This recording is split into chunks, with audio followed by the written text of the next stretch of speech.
जी हाँ प्रेमी सज्जनों, आप सभी संगीत प्रेमी श्रोताओं के बीच में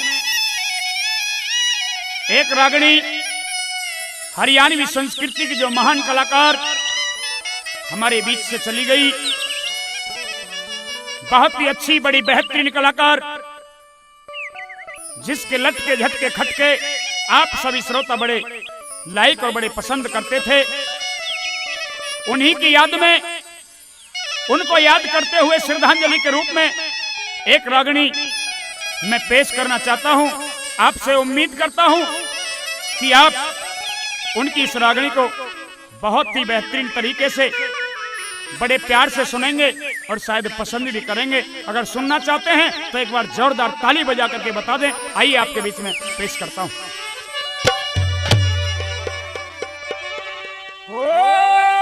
सुर सरगम की सच्ची साधक और सीख ले सारी चली गई, जिसे ललिता शर्मा कहते थे वो कोयल प्यारी चली गई, जिसे ललिता शर्मा कहते थे वो कोयल प्यारी चली गई।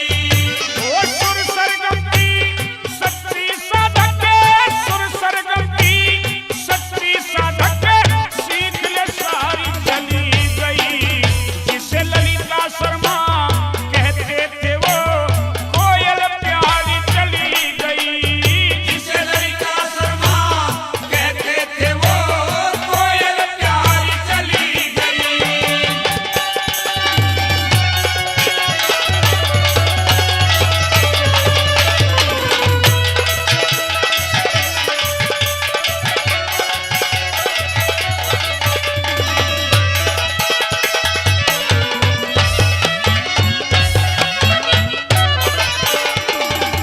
जिला हिसार गाँव हांसी में, जिला हिसार गाँव हांसी में जन्म जिन्होंने पाया, माता लीलावती है जिसने किया चल की छाया, माता लीलावती है जिसने किया चल की छाया।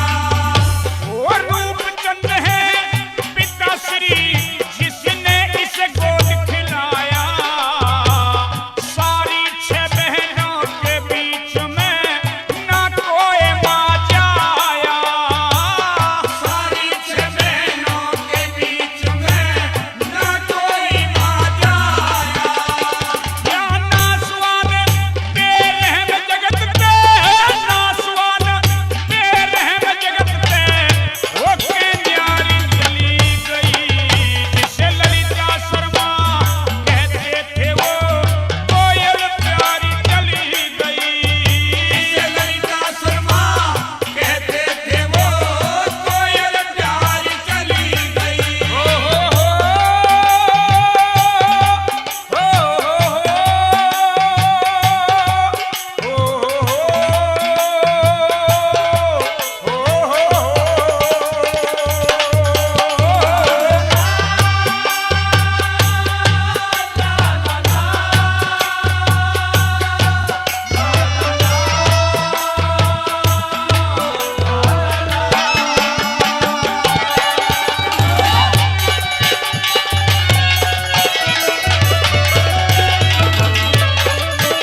जी हाँ भाई, दलवीर गांव गुलियाना कैथल हरियाणा से जो 5100 रुपए से इस रागणी का मान सम्मान करे हैं भाई का बार बार धन्यवाद।